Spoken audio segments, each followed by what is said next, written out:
এমন দেশটি কোথাও খুঁজে পাবে না কো তুমি। আসলেই আমরা আজকে যারা যশোরে আছি তারা আসলে এটা বুঝতে পারছি, কারণ আমাদের যশোরে কিন্তু ইতিমধ্যে হয়ে গেল একটা মোমবাতি প্রজ্বলন অনুষ্ঠান। মূলত শহীদদের স্মরণে মোমবাতি প্রজ্বলন ও মুক্তির গান গাওয়া হবে আজকে আমাদের শহীদ মিনারে। তো শহীদ মিনারের উদ্দেশ্যে যাইতে গিয়েই একটা আপুমনির সাথে খাইলাম ধাক্কা, যাই হোক সরি বলে নিলাম। এরপরে আবারও কিন্তু সামনের দিকে যাচ্ছি, আর এখানে এসে দেখলাম প্রচুর প্রচুর মানুষ, মানে অর্থাৎ বলতে পারেন জাতি ধর্ম নির্বিশেষে সবাই। এদিকে আমাদের ছাত্র জনতা কিন্তু ট্রাফিকটা খুব ভালোভাবেই মেনটেন করতেছে, দেখতে পাচ্ছেন। কিন্তু আমার মনে হয় একটু আসতে লেট হয়ে গেছে, এখানে এসে দেখে অলরেডি কিন্তু মোমবাতি জ্বালানো হয়ে গেছে। এখন আমি যে মোমবাতিটা আনছি এটা যে কেমনে ধরাবো সেটাই ভাবতেছি, কারণ আমি এখনো ভেতরে ঢুকতে পারি নাই।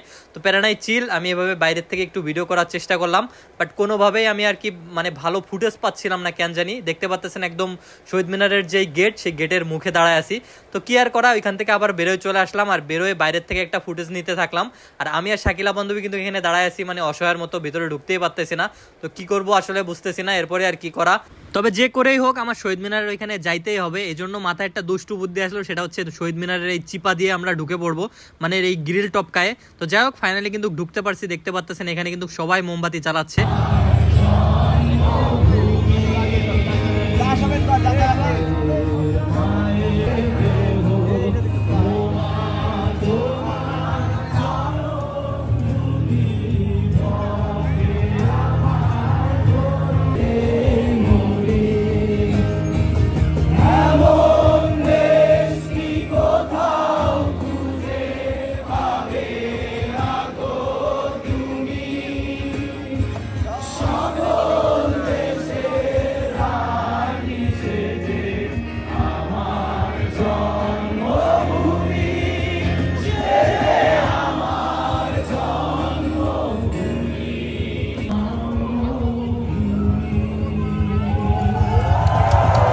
ভাই রে ভাই, এখানে যে এসে আলাদা রকম একটা ভাইব ছিল সেটা আসলে আপনার বলে বোঝাইতে পারবো না। লিটারেলি আমার গায়ের পশম খাড়া হয়ে গেছে এরকম অবস্থা। তো যাই হোক এরপরে আমরা কিন্তু আমাদের মোমবাতিরা জ্বালাই দিলাম, দেখতে পাচ্ছেন।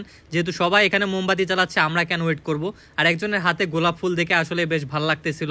তো এরপরে আর কি সবাই দেখতেছি মোমবাতি নিয়ে ঘুরতেছে, কেউ বা ছবি তোলায় ব্যস্ত। অর্থাৎ বুঝতে পারতেছেন যে আমাদের এই শহীদ মিনারের যে প্রোগ্রামটা ছিল আসলে কতটা সুন্দরভাবে কমপ্লিট হয়ে গেছে, দেখতে পাচ্তেছেন। আর এত সুন্দর একটা প্রোগ্রামে থেকে নিজেকে আসলে গর্বিত মনে হচ্ছে। অর্থাৎ বলতে পারেন যে আলাদা রকমের একটা অনুভূতি, সেটা আসলে আমি আপনাদেরকে বলে বোঝাইতে পারবো না।